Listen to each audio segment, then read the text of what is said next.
PV അൻവറിനെ മാത്രമായി UDF-ൽ എടുക്കുന്ന സാഹചര്യം ഉണ്ടാവില്ലെന്ന് തൃണമൂൽ കോൺഗ്രസ് മലപ്പുറം ജില്ലാ ചീഫ് കോർഡിനേറ്റർ KT അബ്ദുറഹ്മാൻ. പ്രചരിക്കുന്ന അഭ്യൂഹങ്ങളിൽ പലതും CPM പുറത്തുവിടുന്നതാണ്. നിലമ്പൂരിൽ PV അൻവർ ഒറ്റയ്ക്ക് മത്സരിക്കുന്ന സാഹചര്യം ഉണ്ടാവില്ലെന്നാണ് പ്രതീക്ഷയെന്നും KT അബ്ദുറഹ്മാൻ ന്യൂസ് 18നോട് പറഞ്ഞു. തൃണമൂൽ കോൺഗ്രസിന്റെ മലപ്പുറം ജില്ലാ ചീഫ് കോർഡിനേറ്റർ ശ്രീ KT അബ്ദുറഹ്മാനാണ് നമ്മോടൊപ്പം ചേരുന്നത്. തൃണമൂൽ കോൺഗ്രസിനെ മുന്നിലെടുക്കുന്നതിന്റെ ഭാഗമായിട്ടുള്ള ചർച്ചകൾ ബുധനാഴ്ച നടക്കാൻ പോകുന്നു. അഭ്യൂഹം വരുന്നത് അൻവറിനെ മാത്രമായിട്ട് സ്വീകരിക്കാം, പാർട്ടിയായിട്ട് തൃണമൂലുമായിട്ട് ഒരു സഖ്യം കേരളത്തിൽ സാധ്യമല്ല എന്നുള്ള തരത്തിലൊക്കെയാണ്. എങ്ങനെയാണ് ഇതിനെ കാണുന്നത്?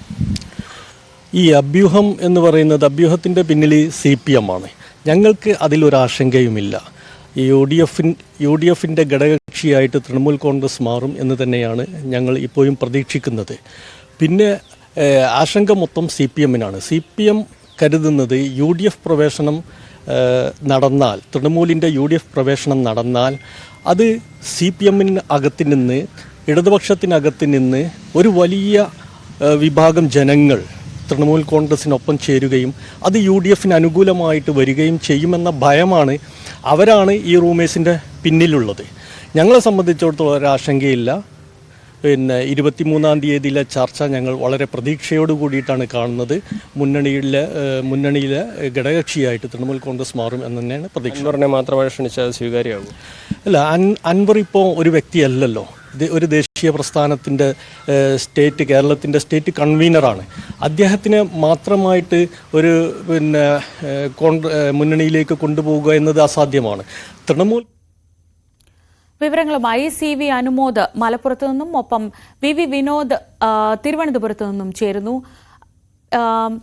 ആദ്യം വിനോദിലേക്ക്. വിനോദ്, ഈ ഒരു സമ്മർദ്ദ തന്ത്രമാണ് കൃത്യമായി PV അൻവർ മുന്നോട്ട് വെച്ചത്. ആ സമ്മർദ്ദ തന്ത്രത്തിലേക്ക് കോൺഗ്രസ് വഴങ്ങുന്നു എന്നാണോ മനസ്സിലാക്കുന്നത്? ഒരു ചർച്ച നടക്കുമ്പോൾ ഏതൊക്കെ തരത്തിലുള്ള സമവായ സാധ്യതകളാണ് കോൺഗ്രസിന് മുന്നിലുള്ളത്?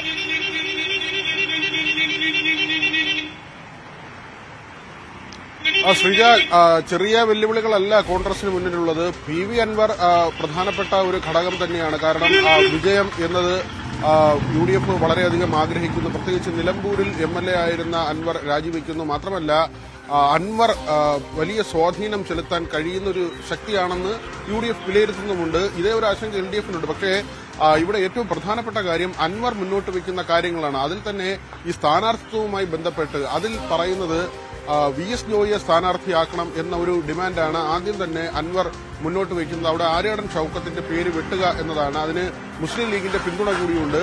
പക്ഷേ UDF നേതൃത്വം അങ്ങനെ തീരുമാനിക്കുമോ, അല്ലെങ്കിൽ കോൺഗ്രസ് നേതൃത്വത്തിന് അങ്ങനെ ഏകപക്ഷീയമായ ഒരു തീരുമാനം, അൻവറിന്റെ സമ്മർദ്ദത്തിന് വഴങ്ങി അങ്ങനെ ഒരു തീരുമാനമെടുത്തു, അത് മുന്നണിയിൽ ഉണ്ടാക്കുന്ന മറ്റ് ബുദ്ധിമുട്ടുകൾ ഇതെല്ലാം തന്നെ നോക്കേണ്ടതുണ്ട്. മാത്രമല്ല, അൻവറിന് തുടക്കം മുതൽ വഴങ്ങിയാൽ പിന്നീട് അൻവർ ഉന്നയിക്കുന്ന പല ആവശ്യങ്ങൾക്കും വഴങ്ങേണ്ടി വരും. അല്ലെങ്കിൽ അൻവർ പിന്നീട് തുടരെ ആവശ്യങ്ങൾ ഉന്നയിക്കും. അതിന്റെ ഒരു തുടർച്ചയായി തന്നെയാണ് തൃണമൂൽ കോൺഗ്രസിനെ മുന്നണിയുടെ ഭാഗമാക്കുക എന്ന അൻവറിന്റെ ആവശ്യം.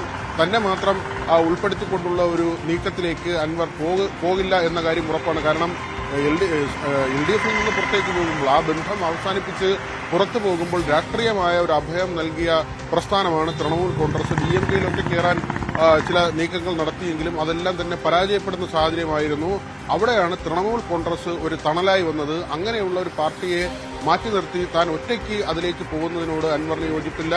മാത്രമല്ല, ഈ പാർട്ടിയെ അക്കോമഡേറ്റ് ചെയ്യുക, അവിടെയും പ്രശ്നമുണ്ട്. ദേശീയ തലത്തിലൊക്കെ ഉള്ള കോൺഗ്രസ് തൃണമൂൽ ബന്ധം ഒക്കെ നോക്കി മാത്രമേ സംസ്ഥാനത്തും അത്തരത്തിലൊരു തീരുമാനത്തിലെത്താൻ കഴിയൂ. മാത്രമല്ല, ഭാവിയിൽ തൃണമൂൽ കോൺഗ്രസ് ഒരു വിലപേശൽ ശക്തിയായി മാറുമോ എന്ന ആശങ്ക കോൺഗ്രസിനുമുണ്ട്. അത് AICC നേതൃത്വവും അങ്ങനെ ഒരു കാര്യം ആഗ്രഹിക്കുന്നില്ല. അതുകൊണ്ട് തന്നെ അമിക്കബിളായ ഒരു സെറ്റിൽമെന്റ്, അൻവറിനെ വിട്ടുകളയാനും വയ്യ, എന്നാൽ പൂർണ്ണമായി ഘടകകക്ഷിയാക്കിക്കൊണ്ടുള്ള ഒരു നീക്കത്തിലേക്ക് പോകാനും വയ്യ. അവിടെയാണ് മനോജ് കുമാറിന്റെ വാക്കിനൊക്കെ വലിയ പ്രസക്തി വരുന്നത്. അദ്ദേഹം അൻവറിന്റെ മാധ്യമ കോർഡിനേറ്ററാണ്, സംസ്ഥാന കോർഡിനേറ്ററാണ്. അദ്ദേഹം പറയുന്നത് ഒരു മാന്യമായ ഇടം UDF-ൽ ലഭിക്കുക എന്നത്, അതായത് പൂർണ്ണമായും ഘടകകക്ഷിയാക്കി മാറ്റിയില്ലെങ്കിൽ കൂടി തൃണമൂൽ കോൺഗ്രസിനെ അംഗീകരിച്ചുകൊണ്ട് അവർക്കൊരു ഇടം, സ്പേസ് ഉണ്ട് എന്ന ഒരു ധാരണ ഉണ്ടാക്കിക്കൊണ്ട് മുന്നോട്ട് പോയാൽ നിലമ്പൂരിൽ തൃണമൂൽ കോൺഗ്രസിന്റെ ഭാഗമായി PV അൻവർ UDF-നെ സഹായിക്കുന്ന ഒരു നിലയുണ്ടാകും ഇപ്പോഴത്തെ ഒരു സാഹചര്യത്തിൽ. കാരണം തദ്ദേശ തെരഞ്ഞെടുപ്പ്, അതിനുശേഷം അസംബ്ലി തെരഞ്ഞെടുപ്പ് വരികയാണ്. സംസ്ഥാന സർക്കാരിന്റെ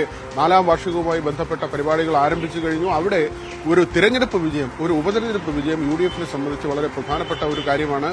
LDF ആകട്ടെ കാര്യങ്ങൾ കൃത്യമായി നിരീക്ഷിക്കുന്നുമുണ്ട്. ആര്യാടൻ ഷൌക്കത്ത് എടുക്കുന്ന നിലപാട് വളരെ നിർണായകമാണ്. PV അൻവറിന് വഴങ്ങിക്കൊണ്ട് കോൺഗ്രസ് മുന്നോട്ട് പോയാൽ ഒരുപക്ഷെ ആര്യാടൻ ഷൌക്കത്ത് എന്ത് നിലപാട് സ്വീകരിക്കും? അവിടെ ഒരു സ്വതന്ത്ര സ്ഥാനാർത്ഥിത്വത്തിന്റെ സാധ്യത പോലും LDF കണക്ക് കൂട്ടുന്നുണ്ട്. അതുകൊണ്ട് തന്നെ വളരെ അവധാനതയോടുകൂടി ജാഗ്രതയോടുകൂടി കാര്യങ്ങളെ വീക്ഷിക്കുകയാണ്. രാഷ്ട്രീയമായി ഉണ്ടാകുന്ന ചലനങ്ങൾ, അതിന്റെ സാധ്യതകൾ മുതലെടുക്കുക എന്ന ലക്ഷ്യം തന്നെയാകും LDF-ന് മുന്നിലുള്ള കാര്യം. VV വിനോദാണ് തിരുവനന്തപുരത്ത് നിന്ന് വിവരങ്ങൾ നൽകിയത്. CV അനുമോദ് കൂടി ചേരുന്നു മലപ്പുറത്ത് നിന്ന്. അനുമോദ്, PV അൻവർ രാജിവെച്ചപ്പോൾ എനിക്ക് തോന്നുന്നു ആ ദിവസവും മറ്റോ നമ്മൾ സംസാരിക്കുമ്പോൾ പറഞ്ഞിരുന്നു അനുമോദിന് ഇനി തിരക്കുള്ള ദിവസമാണ്. ഇതിപ്പോൾ LDF-ഉം UDF-ഉം ഒരുപോലെ പ്രതിരോധത്തിലാവുകയാണ്. PV അൻവർ ഇങ്ങനെ ഒരു സമ്മർദ്ദം മുന്നോട്ട് വെക്കുമ്പോൾ ആ സമ്മർദ്ദ തന്ത്രത്തിലേക്ക് കോൺഗ്രസിനെ സംബന്ധിച്ച് ഏറ്റവും അനുകൂലമായ ഒരു സാഹചര്യം കയ്യിൽ നിന്ന് വിട്ടുകളയാൻ പറ്റില്ല. അപ്പോൾ ആ ഒരു അനുകൂല സാഹചര്യത്തിലേക്ക് എന്തായാലും അൻവർ കാര്യങ്ങളെ കൊണ്ട് എത്തിക്കുകയാണോ?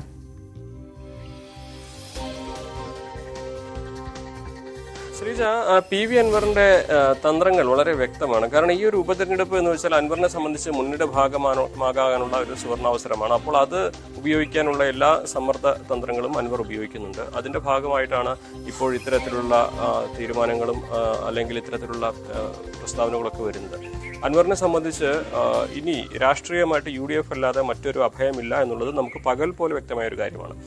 അതുകൊണ്ട് തന്നെ അൻവർ ഏത് വിധേനയും ഇതിന്റെ ഭാഗമാകാനുള്ള ശ്രമങ്ങൾ നടത്തും. പക്ഷേ അത് മുന്നിൽ കണ്ടുകൊണ്ടാകാം UDF-ഉം ഈ TMC എന്ന പാർട്ടി അല്ലാതെ അൻവറിനെ മാത്രം നമ്മൾ സ്വീകരിക്കാമെന്നൊരു നിലപാടിലേക്ക് എത്തുന്നത്. അൻവറിന് അങ്ങനെയാണെങ്കിൽ ഒരുപക്ഷെ അത് സ്വീകരിക്കാനാകുമോ എന്നുള്ളതാണ് കണ്ടറിയേണ്ടത്. നിലമ്പൂരിലെ ഈ ഉപതെരഞ്ഞെടുപ്പിൽ അൻവർ ഒറ്റയ്ക്ക് നിന്ന് കഴിഞ്ഞാൽ, ഒരു പ്രചരണം നടത്തി കഴിഞ്ഞാൽ എത്ര വോട്ടുകൾ കിട്ടുമെന്നതിനെ കുറിച്ചാണ് കോൺഗ്രസ് ആലോചിക്കുന്നത്.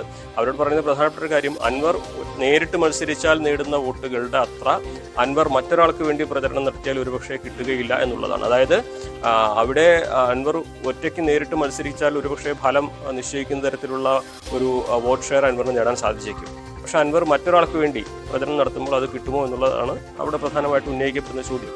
അതുകൊണ്ട് തന്നെ അൻവറിനെ UDF-ന്റെ കോൺഗ്രസിന്റെ ഭാഗമായിട്ടുള്ള പദ്ധതികൾ ഇപ്രകാരമാണ്. അതുമായി സഹകരിക്കാൻ കഴിയുമെങ്കിൽ സഹകരിക്കുക എന്ന നിലപാടിൽ തന്നെയായിരിക്കും കോൺഗ്രസ് ഉള്ളത്.